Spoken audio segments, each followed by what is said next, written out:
What if I told you Portugal could still dominate Africa without firing a single shot? Not with tanks, not with soldiers, but with a far more powerful weapon, strategic influence. Sounds absurd? Maybe, but think about it with me. Portugal was once one of the world's greatest colonial powers. In 1800, it controlled territories from Brazil to Mozambique. Today, it's a small country with a modest economy and limited influence. But the game has changed, and in the 21st century, whoever dominates isn't the one with the most weapons, it's the one who controls the networks, the data, the food, and the ideas. Now imagine a three-phase plan. No war, no imposition, just strategy, diplomacy, and technology. In the first phase, Portugal would become Europe's hub for African startups.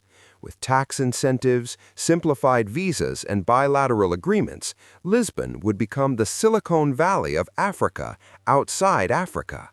Young entrepreneurs from Lagos, Nairobi, and Luanda would come to Portugal not as immigrants, but as strategic partners. In the second phase, Portugal would use its position in the European Union to channel investments and infrastructure to Lusophone African countries, Angola, Mozambique, Guinea-Bissau, and Cape Verde. But with one condition: Portuguese companies would lead the projects. Result? Subtle but growing economic dependence. And in the third phase, Portugal would launch a Pan-African digital platform with educational, banking, and cultural content, all in Portuguese. It would be the super app of the Lusophone world, and whoever controls the platform controls behavior. Dominating without weapons isn't fiction. It's the new colonialism, the one of invisible influence. And in this video, I'm going to show you exactly how Portugal could do it, step by step. Part 1. The new conquest begins in Lisbon. Most people still think of domination as something military, troops, flags, territories. But in 2025, whoever truly dominates the world are those who control the invisible connections, data, capital, culture, and logistics.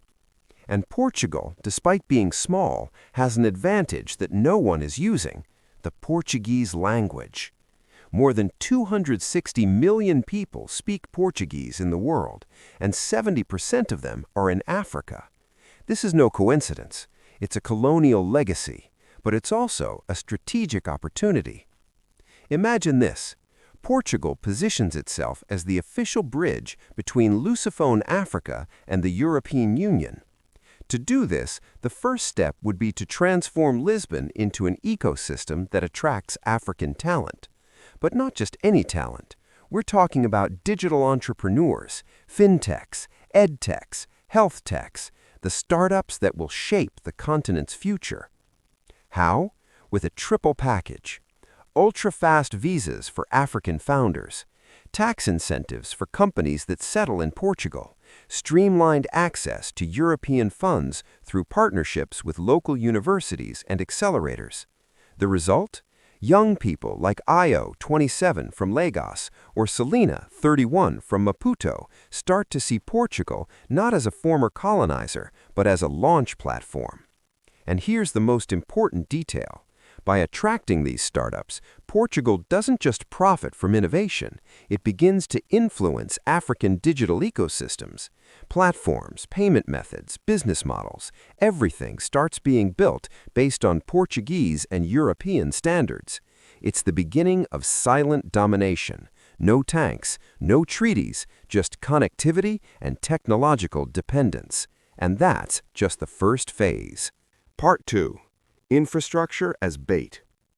Most countries invest in infrastructure to develop their own economy, but Portugal can use infrastructure to dominate others. This is where the second phase of the plan comes in.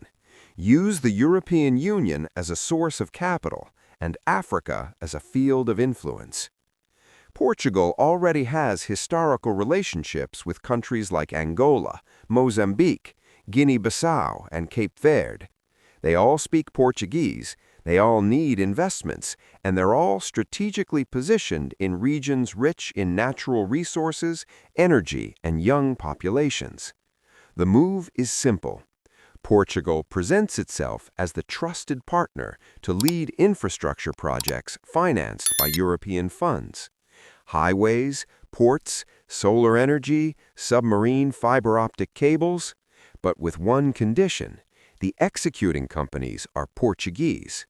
What appears as help, in practice, creates technical and economic dependence. African countries become dependent on Portuguese companies for maintenance, operation, and even personnel training.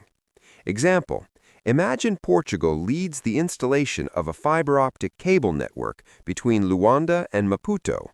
The technology, the servers, and the maintenance contracts all remain under the control of Portuguese companies.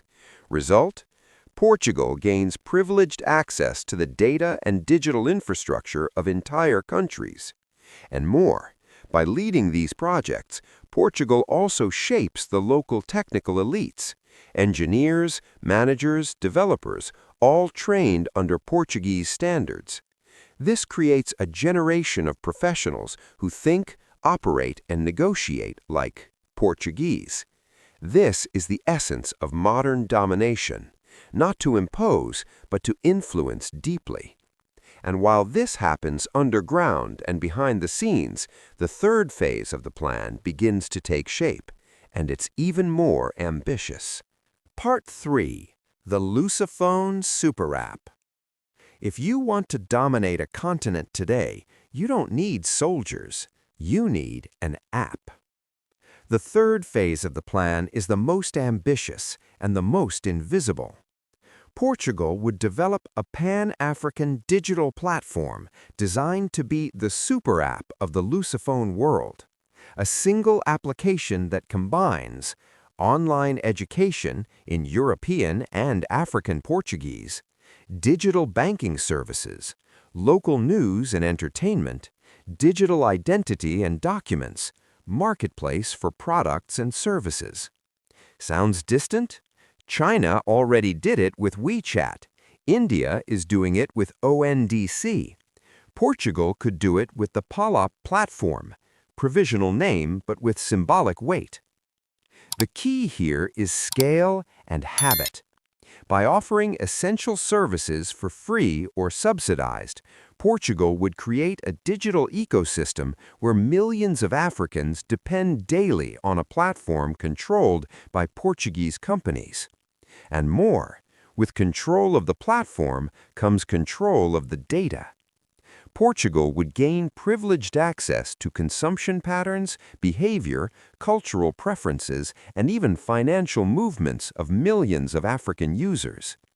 This would allow anticipating market trends, influencing elections and public policies with targeted campaigns, creating financial products tailored to specific populations, establishing a new Lusophone cultural narrative with Portugal at the center. But the final blow would be integration with the education system. The platform would offer technical courses, professional training, and even digital universities, all with Portuguese certification. This would create an elite educated under values Lisbon. The result? An entire generation of Africans who thinks, consumes, works, and votes within a Portuguese ecosystem without ever having set foot in Portugal. This isn't fiction, it's the new empire, an empire of data, habits, and digital dependence. And the most brilliant part of this plan? It looks like help, it looks like progress, but it's actually the most effective form of domination in the 21st century. Portugal doesn't need armies to dominate Africa. It needs something far more subtle and far more effective: strategic influence, digital infrastructure, and narrative control. While other countries still compete for territories with tanks and sanctions, Portugal could build an invisible empire based on startups, data, and platforms. An empire where no one feels oppressed, but everyone is connected to a center of power that dictates the rules. And the most ironic part? All of this would be seen as cooperation. Now tell me, is this genius or dangerous? If you liked this bold plan, subscribe to the channel. Here we reveal strategies that no one else has the courage to show. And if you want to see how another small country could dominate the world without using weapons, comment down below, do the Switzerland version, or I want to see it with Uruguay. See you in the next video.